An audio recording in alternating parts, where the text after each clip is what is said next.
tonight, community spirit shines. I think it's the same story with these small towns. They come together, they bind. How neighbors are helping neighbors pull through an extremely difficult time in western Manitoba. Also tonight, the invasion spreads. Which popular Manitoba lake is the latest to find zebra mussels, and how officials are responding? Plus, sipping sustainability. Most of the people I talked to with apple trees had more fruit than they knew what to deal with. When life gave him apples, he made cider, and the ideas continued to bubble up from there.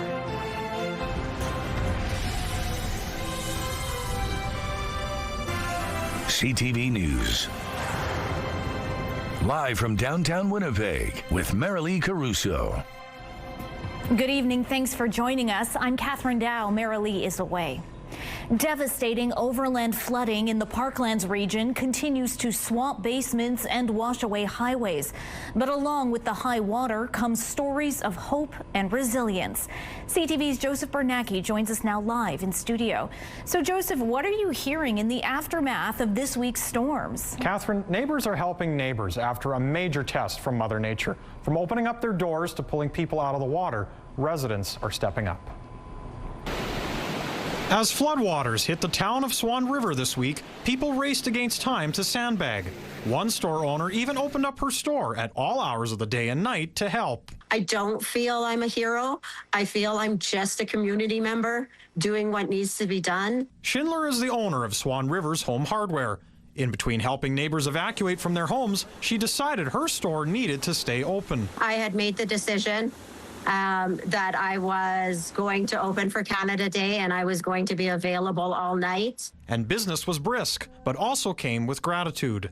We went through probably 300 to 400 pumps in the last 3 days. As water rushed down the slopes of Duck Mountain Provincial Park, residents near Ethelbert pitched in to save nearby livestock. Kevin Bays farms cattle west of the village. Bays says a neighbor's cattle herd and his dog were in trouble as rainfall washed away their pasture. A couple of dozen calves that were stranded on a sandbar in the middle of the Pine River. We were able to navigate our way across the river and get that dog a bag of dog food and get those yearlings some feed because there was just nothing for them there. In Roblin, resident Chris Paul saw the aftermath from above flying this drone over the community on Canada Day. Since then, he's been helping neighbors sandbag and deliver supplies to those in need. Folks are pulling up to yards and helping pump out basements. That's what Canada is, I like to think, right? Like it's neighbors helping neighbors. It's you see it out there. That's the Canada, right? Across the street, my neighbor helping his parents and this stranger helping my parents, you know, and it's just so on and so on. Hundreds of fans and dehumidifiers are on the way to the Swan River Home Hardware. Despite the many road closures, Schindler is confident more supplies can get to those who need it. So Joseph, I hear you actually may have some more good news from the people you spoke with. That's right, Catherine. It's a follow-up from yesterday. Jared Cox was stranded Thursday in Duck Mountain Provincial Park, but he got out with his family.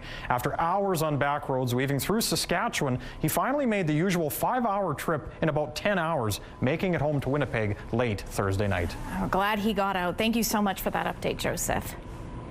Meantime, people in Swan River are stuck waiting for waters to recede before they can begin cleaning up. Mayor Lance Jacobson says while water levels look to have dropped about 30 centimeters since Wednesday, there's still a couple of meters to go in certain places. It's very heart-wrenching, you know, and you walk up to somebody and you see that face and people are just on the verge of, you know, just breaking down, and you feel that, and you want to do the same thing yourself, and you're helpless. He says there's little the upwards of 200 households that were forced to flee their homes can do now but wait. While an evacuation order is still in place for parts of town, some residents have made quick trips back to their homes to rescue pets and grab essentials because they had to leave so quickly. Swan River was also hit by flooding on June 8th, and repairs such as the CN rail line were almost done before the week's storm arrived. Manitoba's Premier Wamkanu put in a request for federal assistance on Wednesday and said Thursday discussions were ongoing. Not only would additional human resources on the ground help to respond to the immediate needs, but it would give people a chance to get a good night's sleep after having pulled many all-nighters. It'd give a chance for folks who've been going all out to catch their breath, and certainly that's what's needed, because looking at the scale of the cleanup that is going to be necessary, there's going to be weeks of work ahead. A spokesperson for Eleanor Olszewski, Federal Minister of Emergency Management, said today that some kind of personnel deployment was planned, but that details were still being finalized. Meanwhile, road conditions have improved enough that Manitoba Public Insurance is reopening its Parkland locations. Service centers in Dauphin and Swan River reopened today. Appointments will continue as scheduled, but due to overland flooding, mobile appointments in the Dauphin area remain canceled. That includes mobile estimating and driver testing appointments. Impacted customers will be contacted to rebook appointments when road conditions allow. Customers with vehicle damage due to flooding are encouraged to open a claim as soon as possible. Another tornado has been confirmed in Manitoba in June. The Northern Tornadoes Project has rated the June 28th tornado that was spotted at Lake of the Prairies an EF1. It says the tornado started at 8:05 p.m. and had a maximum wind speed of 150 kilometers an hour. Drone footage captured damage to trees and buildings on a farm property. It is the 8th confirmed tornado to hit our province in June. And that brings us to our first check-in on weather with CTV weather specialist Colleen Brady. Yes, man, it's been quite busy, if you will. That's one word for it in terms of our weather this last month. I'm hoping for some calmer skies ahead, Colleen. Well, we might not get them tomorrow. Environment Canada says there is a severe thunderstorm risk that shifts into eastern Saskatchewan and into western Manitoba tomorrow, right where we don't want them. Well, we don't want severe thunderstorms anywhere, but there is the potential for it.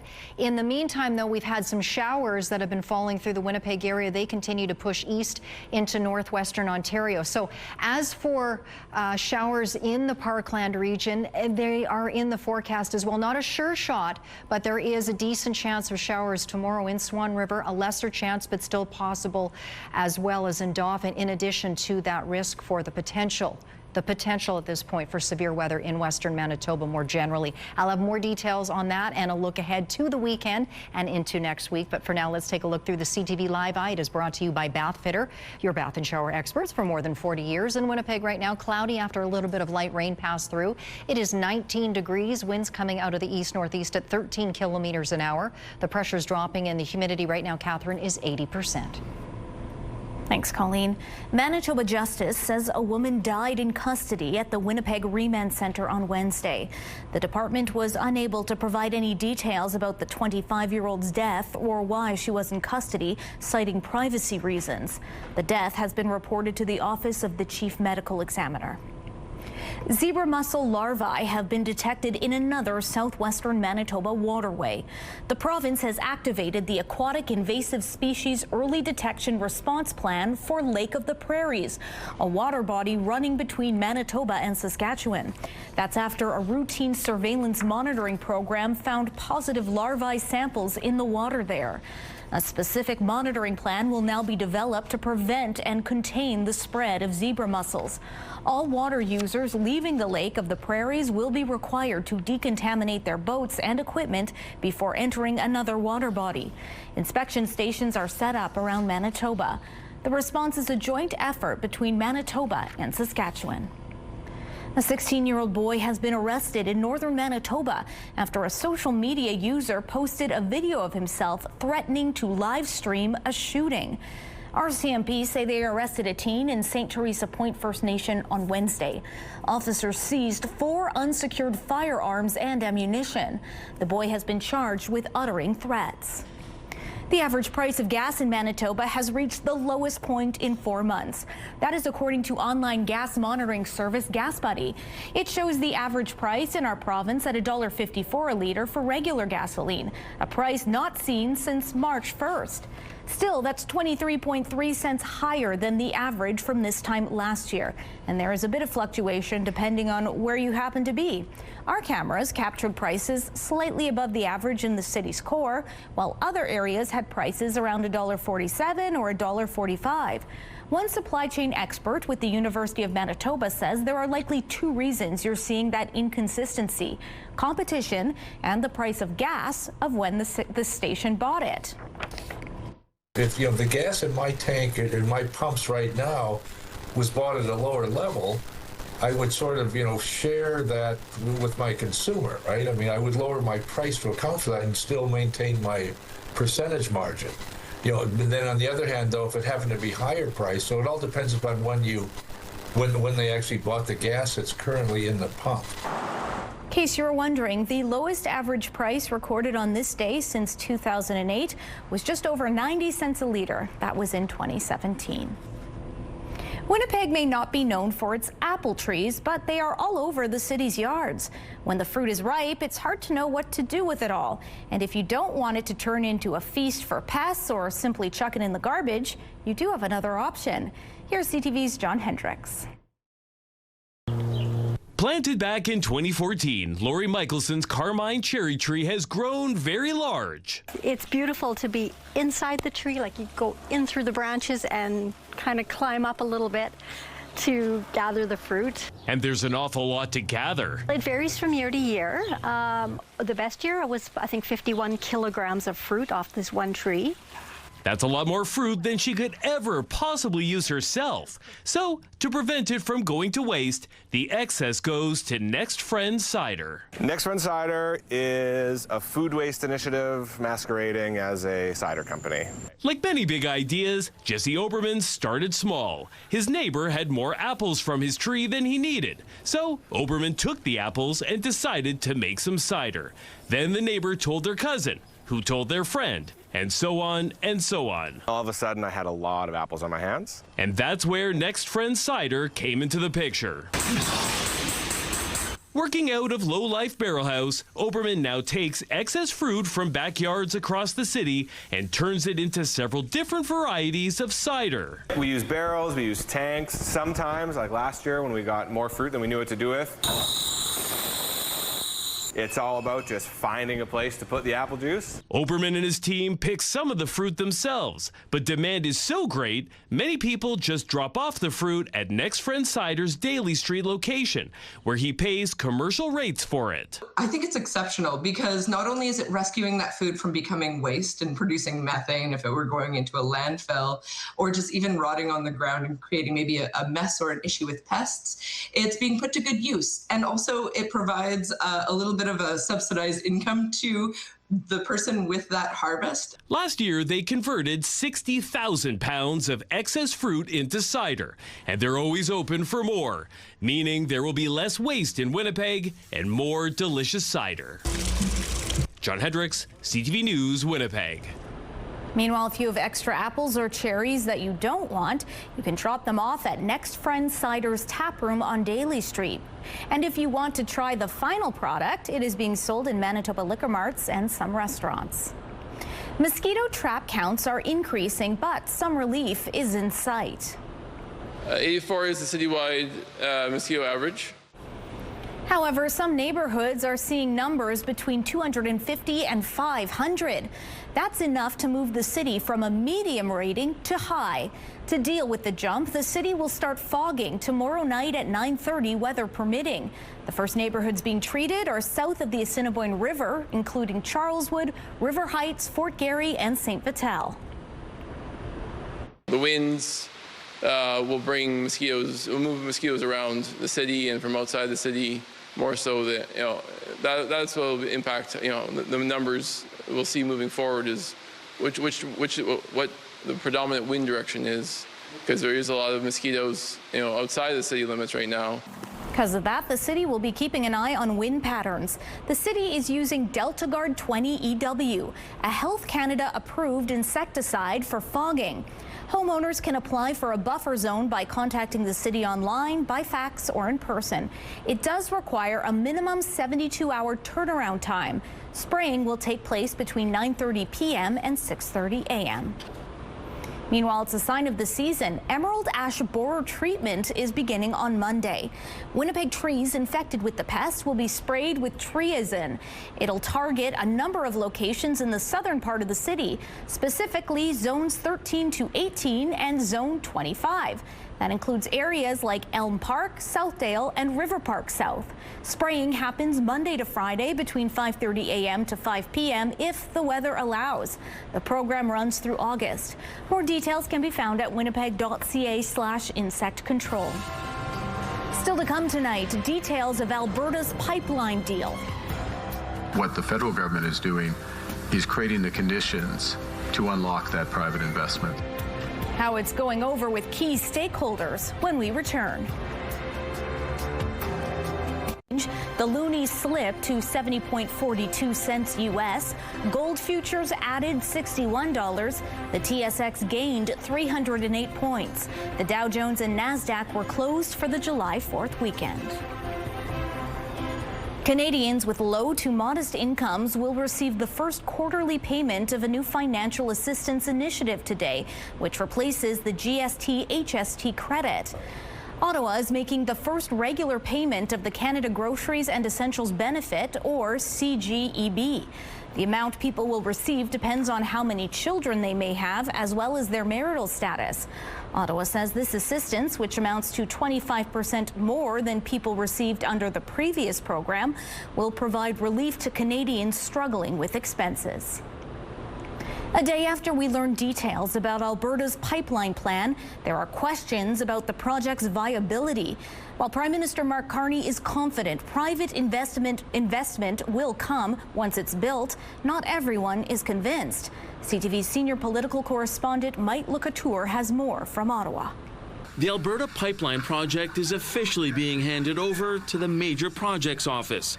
The provincial and federal governments are investing in the project with the federally owned Trans Mountain Corporation in order to build the pipeline. What the federal government is doing is creating the conditions to unlock that private investment. So there's enormous private investment that's going to come. But some former oil executives question where exactly that investment is going to come from. There were no shippers, there were no oil sands producers in the room saying that they were committed to actually move forward with this project. Pembina Pipeline Corporation will have a minority stake, and Carney pointed to the government-owned Trans Mountain Pipeline as an example of a project that is profitable. Certainly, climate change is no longer a priority. Former Liberal Environment Minister Stephen Guilbeault resigned as an MP because of the Prime Minister's climate policies, and he's concerned about the impacts of that shift. We're seeing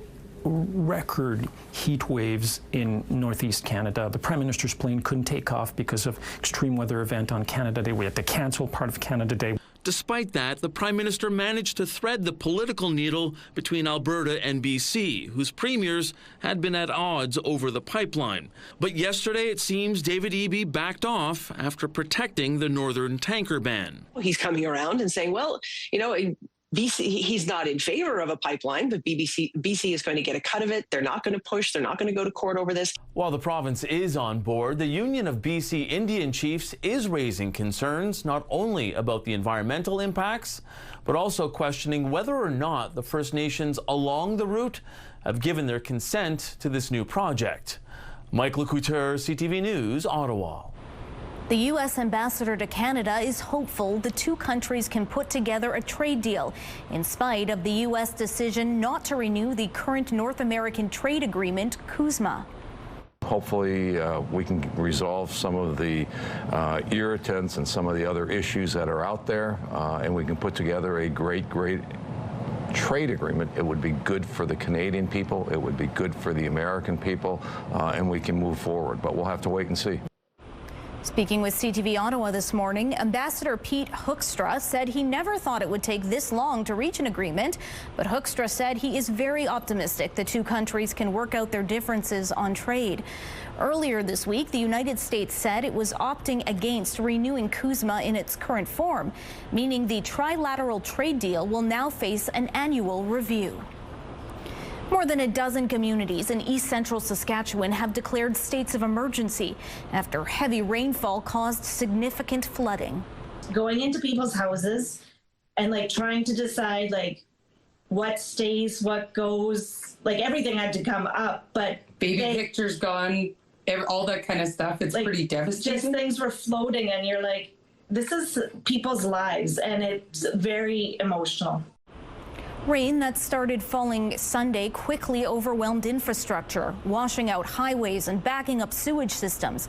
Reagan Foster and Jennifer Lindgren have been helping coordinate recovery efforts in the community of Norquay. The Saskatchewan Public Safety Agency says there are 13 communities with active states of emergencies, with 9 people having to be evacuated from Cote First Nation. Venezuela is grappling with competing time-sensitive emergencies more than a week after 2 devastating earthquakes. The search for the missing and the survivors who now have nowhere to live. An overflight above La Guaira city on the north coast of the capital, Caracas, provided a look at the overwhelming destruction with toppled buildings and crumbled homes.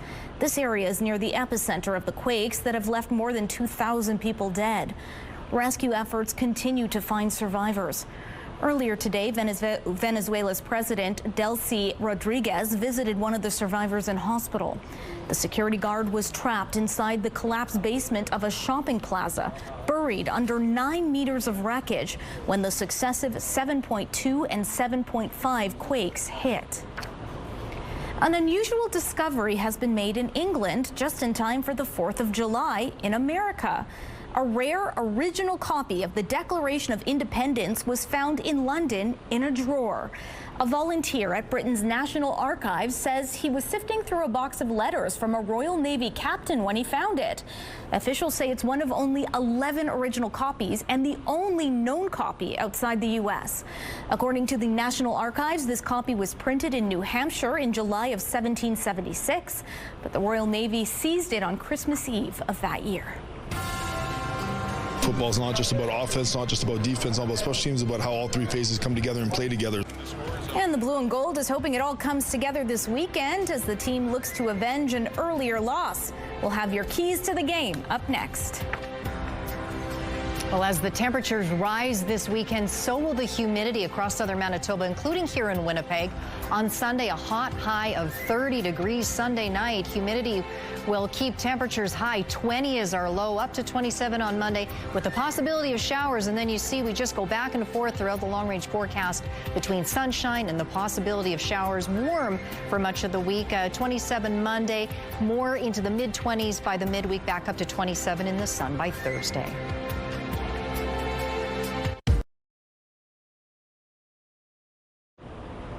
The Winnipeg Blue Bombers head to Hamilton Sunday, looking to avenge a Week 2 loss and find some consistency early in the season. CTV's Daniel Holmerson has more on this weekend's showdown. In the score zone, and the ball comes out and a huge hit. Things haven't quite clicked for the Winnipeg Blue Bombers through the team's first 3 games of the CFL season, most recently in a fumble-filled affair against the Edmonton Elks last Thursday. Anytime you lose a ball or a bad play happens, you face some sort of, disappointment within yourself. So we definitely had that, but, we're professionals, so it's about bouncing back. There were some bright spots against the Elks. The offense crawled back from an early 17-0 deficit, and the defense limited Edmonton through most of the second half to keep the Bombers within striking distance. But a late comeback drive fell short, dropping the team's record to 1-2. We got 3 phases and we got to complement each other out there. That's the biggest thing. Football's not just about offense, not just about defense, not about special teams, about how all 3 phases come together and play together. The Blue and Gold will look to bounce back Sunday evening in Hamilton against the Ticats, who bested the Bombers back in Week 2. We know exactly how that game went. We still kind of on our hearts a little bit, and I'm glad we get to play against them and get to let it loose. Head coach Mike O'Shea says the defense will need to keep Bo Levi Mitchell and Hamilton's high-powered offense from gaining any momentum. Just get off the field more. Get off the field sooner. And that's just going to come with being where you're supposed to be and finishing a play when it comes your way to make, Kickoff from the Hammer goes Sunday at 6 p.m. Central, live on TSN. Oh, this one's extremely important. We got to get back into our groove, got to get back in the win columns. Daniel Halmerson, CTV News, Winnipeg.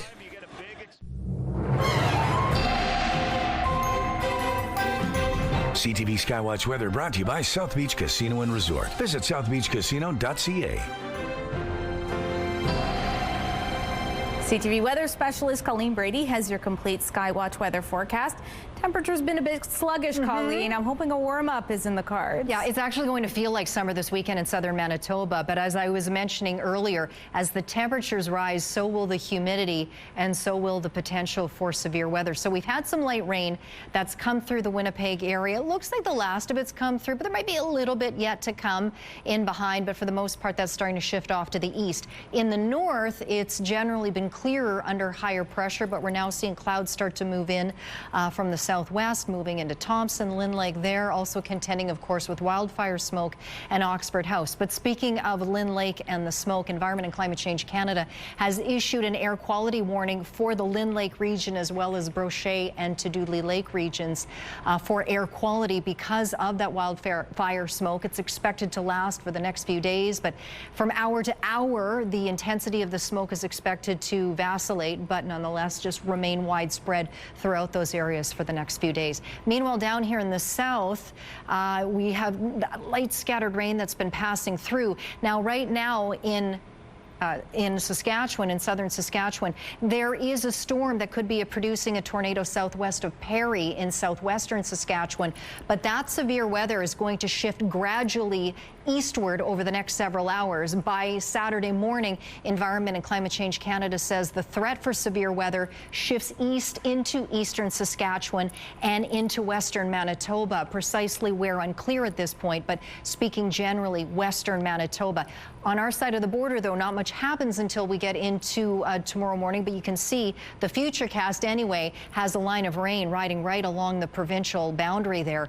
There is the possibility of showers across the southwest tomorrow, including in Swan River, Dauphin, and Brandon. The chance in Dauphin in terms of the forecast is a little less than those other areas, but when we have that more overarching threat of severe weather across the west, all bets could be off. We get into the latter part of the afternoon and scattered showers could make their way into Winnipeg and the Red River Valley and further off to the east as well into northwestern Ontario. And yes, that comes with the risk of thunderstorms. We get up into the upper 20s tomorrow with humidex values, making it feel even warmer than that. By Saturday evening, you can see there's showers up in the northwest. They will continue to shift slightly off to the east as we get into the overnight hours. But as we get into Sunday, we're going to heat up into the low 30s temperature-wise. But when you factor in the humidex, it will feel between 35 and 40. Tonight, we drop down to 15. That rain looks like it's already coming to an end. Partly cloudy overnight. 18 tomorrow morning under a mix of sun and cloud. There's that chance of showers in the afternoon. Up to 28 degrees we go. Quick swing around the province up in the northeast. Clear tonight and 8 for Churchill, 14 for Thompson, partly cloudy. Chance of showers in Thompson tomorrow, 25 degrees. In the northwest tonight, smoky, of course, around Lynn Lake, cloudy for the rest of the region. And then tomorrow, good chance for showers or thunderstorms around the region. Further south, partly cloudy tonight for Brandon, down to 15, 14 for Dauphin, and dry there. But again, the chance of showers returns tomorrow with temperatures around 26 degrees. Winnipeg in the southeast tonight, partly cloudy here. Again, we've got that rain moving on out now. Overnight lows in the mid-teens, and then in the afternoon tomorrow again, that chance of showers or thunderstorms, otherwise a mix of sun and cloud. Temperatures getting up to 27, 28 degrees for most of us. And in northwestern Ontario, cloudy tonight. Clouds stick around for the most part tomorrow as the heat turns up into the 26, 27 degree range. A beautiful pup there enjoying the day out in Winnipeg. That photo is from Teresa. Nice shot there. And this one is of some fireworks that were part of the Canada Day display up in Churchill, Manitoba. That photo is from April. Send us yours to Winnipeg Weather at ctv.ca. Thanks, Colleen. Die-hard Canadian soccer fans are getting on planes to Houston today, where the team's next World Cup game will be played tomorrow. It's a David and Goliath matchup. Canada, ranked 30th, is taking on Morocco, which is ranked 6th. But the team has been defying the odds all tournament. CTV's Heather Wright reports from Texas. Well, we are starting to see more Canadian fans show up here in Houston as we are now less than 24 hours away from Canada versus Morocco. This is uncharted territory for Canada's men's soccer team. They have never made it this far in the World Cup, but despite the daunting task ahead, the team says they are calm and relaxed. We wanted to make sure that we got to the point in the tournament where we were going to get to play, an actual Goliath. And that's what this Moroccan team is. So it's about going out there, enjoying it, understanding that the whole world's going to be watching. So let's go out there and put our best foot forward. Canada faced Morocco 4 years ago in Qatar, the final match of the group stage. They lost 2-1 and didn't advance to the knockout round, but the performance of the Canadians made an impression on Morocco. It was a hard game, very good team. Very fit team also. I think that we started very well. I think even it was maybe one of the hardest game in the group stage. Coach Jesse Marsh says his team is ready for what will be their toughest match by far in this tournament against a team that is at the top of their game. The confidence that the team had, the swagger they played with, we know we're in for a massive challenge against a really talented team. Alistair Johnson said today the team is focused on playing the game, not the occasion. And the team is preparing for what is going to be a loud stadium with a capacity of nearly 69,000 fans. Heather Wright, CTV News, Houston. Meanwhile, here in Winnipeg, CTV photojournalist Scott Anderson was at the Forks this afternoon, finding out if World Cup fever has hit Winnipeg. Well, for me, it's going to be a hard game between Morocco and Canada because for me, I'm separate 50-50 for Morocco and for Canada because I'm Canadian Moroccan. We're up here for her brother's wedding, but it's just the timing just working out so we can watch the game. So squeeze it in before the just barely. I never really followed it before, but I've definitely heard more about it this year than I have in the past. I know more people are watching it than in my circle. People are more interested for sure. Somewhat, sort of keeping up with it, but not really. I'm busy working during the time that it's on, so it's kind of hard. But all I know is that Canada went to the round 16, which is their first time ever. So I mean, now I'm probably going to make a point to actually watch right now. It's highlighted it, and it's brought it to, let's say, a global audience, showing the beauty of Canada and what we can actually do, and we're more than just smiling people that say sorry a lot. Have you been watching the World Cup at all? No. Any interest in the World Cup? No, I know Canada. They've been doing pretty good, I think. I'm hoping Canada wins. Yes. But I think, logically, I think Morocco's going to win. 3-0 for Canada. 3-2 for Canada. I just honestly hope that this brings more money to the sport here in Canada to start creating new programs to get new players, and it's always just another opportunity to young kids and people to just pursue a new career also. The recovery efforts continue after back-to-back earthquakes devastated Venezuela. Up next, I'll be chatting with a local Venezuelan Canadian about what he's hearing from family back home and some of the ways people in Winnipeg are helping out.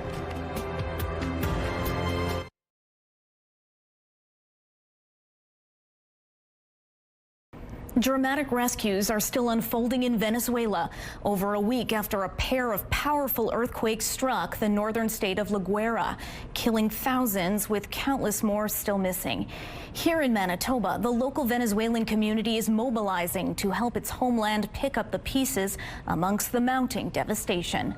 Joining me now to share more about this is Carlos Castillo, one of the coordinators behind local relief efforts here in Manitoba. Carlos, hello. Thanks so much for being with us. Hi, Catherine. Thanks for having me. So, Carlos, I can't imagine. This must be an incredibly difficult time for you. Curious about what you're hearing from your loved ones back in Venezuela. What are they experiencing right now? Absolutely. It's been a very difficult time, not only for us, but my family is okay, but the Venezuelan community in general, I think people in general are feeling the devastation, it hits them personally. The number of families that are missing, it's heartbreaking. The Venezuelan community, we're coming together There are members that haven't reached some of the family members in Venezuela. We have friends that have lost loved ones. It's quite devastating. Oh, yes, there's a missing person registry, and it's tens of thousands of names long. So that death toll is staggering already, and absolutely expecting to mount. So I'm wondering how Manitobans, you mentioned, do you have friends here in town that haven't heard from their family? How are they faring with all those unanswered questions? Oh, you can imagine. It's very difficult. We're coming together.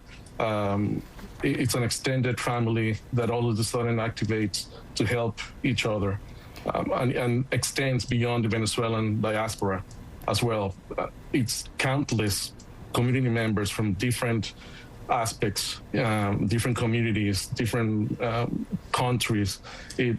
Everybody's coming together, helping, trying to figure out a way in a way to console those that are missing people, or help in a way, in whatever way they can, in the relief efforts. We're very thankful for the response that we have seen so far. Now, there has been some criticism about the government's response to all this, that it hasn't been fast or efficient enough. What's your take on that? Have you heard anything from folks on the ground about how they're seeing the response unfold, how it's going? There's a lot of reports that we're seeing in social media, and the response is not adequate. Unfortunately, the government, I think every government will have had a difficult time responding to such a large catastrophe, but this is coming on top of crises that Venezuela has suffered in the last few years: economic crisis, humanitarian crisis, infrastructure, and it's compounded, and the ability for the government to respond, it's been just, it has left a lot to be desired. Yeah, you thankfully, mentioned, sorry, go ahead, Carlos. Yes, thankfully the international community has stepped forward and came to fill a huge gap, and they are making a huge difference. There are so many people and nations to thank that it's humbling. Well, you mentioned so many folks reaching out asking how to help. You're mobilizing some aid here in Manitoba. What sort of work is underway? What do you have planned? Correct. We're working with the Canadian Red Cross. We have a portal that just launched today. I hope that we can put it on screen, but it goes redcross.ca/Venezuela earthquakes/Manitoba for Venezuela. The efforts right now are to collect the funds through the Red Cross. They will be properly distributed to the different efforts that are underway in Venezuela through the International Federation for the Canadian Red Cross, for the Red Cross. And we're working to create an event, a fairly large event, bring awareness. It will be a musical concert and an artistic showcase of sort, working on the venue, working on the dates, more information to come. And we ask everybody to please keep everybody in their prayers, the victims and those people that are helping in the efforts to retrieve survivors. Okay, we'll stay in touch with you, Carlos, so we can get more details once the event is firmed up a little bit. We will leave it there, but I just wanted to tell you our hearts are with you and everyone in Venezuela. And thanks so much for joining us. Thank you, Catherine. And we just want to send the message, Venezuela is not alone. So thank you very much. Absolutely. Thanks for being with us.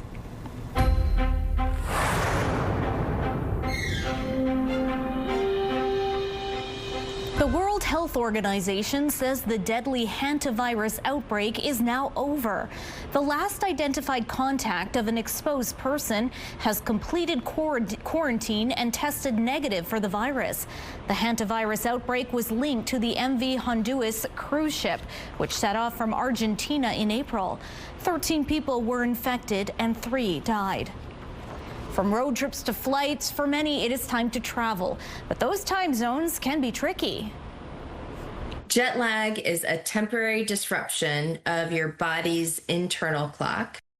Sleep specialist Michelle Drerup with Cleveland Clinic says your body may be in a new place, but your internal clock is still at home.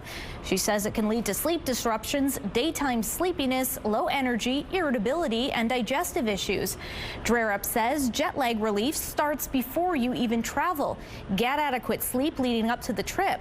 If you are traveling east, she says a sleep shift may help some. That means going to bed and waking up a little bit earlier. But she says that can get complicated, so instead, she recommends focusing on things you do while traveling. Things like making sure you're staying hydrated, drinking a lot of fluids, but maybe limiting alcohol, which can worsen sleep quality and make you more dehydrated. When you arrive at your destination, adapt to the local schedule as much as possible. If you're flying overnight, she says to sleep as much as you can on the plane. And if you arrive in the morning, avoid napping, stay active, and seek sunlight. Medical Watch is brought to you by Manukin Koster Denture Clinic.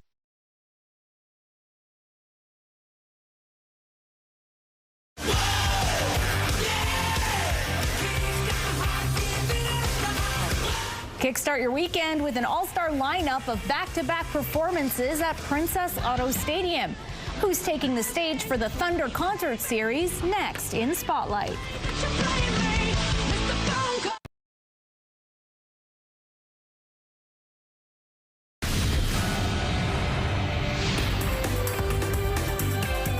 Spotlight sponsored by the Casinos of Winnipeg, presenting Nearly Neil and the Solitary Band. Several big-name acts are rocking their way into Winnipeg this weekend for the return of the Thunder Concert Series. The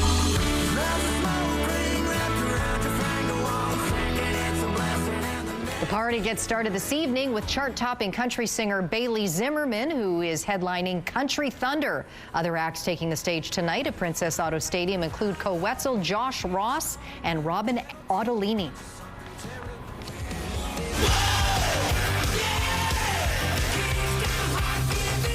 And rebellious rock legends Motley Crue headline tomorrow's Rockin' Thunder, also at Princess Auto Stadium. They're joined by fellow rockers 3 Days Grace, Hailstorm, and Canadian songstress J.J. Wild. At last check, there were still tickets available. Just head to bluebombers.com or Ticketmaster. And if you're looking for something perhaps a little less high octane, Assiniboine Park Summer Entertainment Series also gets underway this weekend.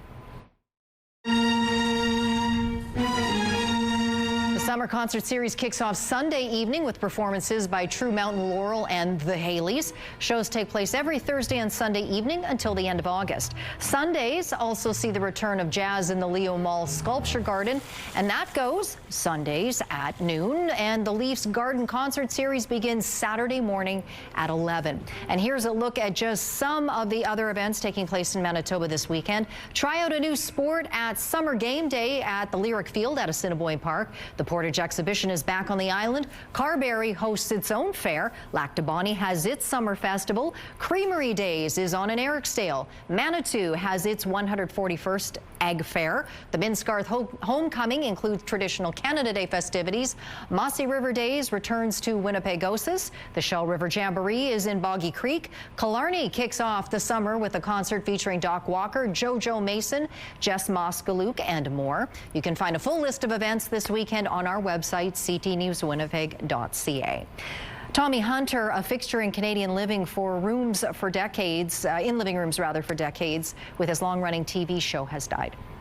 Someday I'll sit down and write all that's gone by in my life and the things I tried to do. According to his business manager, Hunter died of natural causes yesterday. He was best known for hosting the music series The Tommy Hunter Show from 1965 to 1992. Hunter was a three-time Juno Award winner and one-time Gemini Award recipient. He was also inducted into the Canadian Country Music Hall of Fame and a member of the Order of Canada. Tommy Hunter was 89. Your primetime lineup Friday starts at 7 with Spring Break Murders. At 8, catch Crime Scene Investigators. And Boston Blue wraps things up at 9. It's all right here tonight on CTV.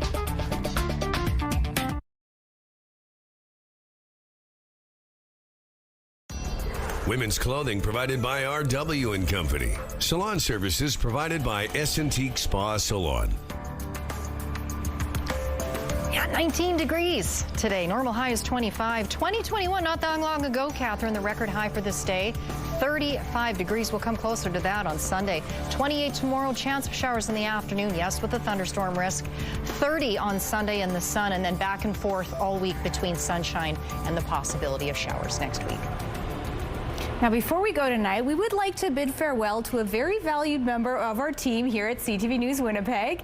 After 55 years in the broadcasting and media industry, our colleague Gary Robson is retiring.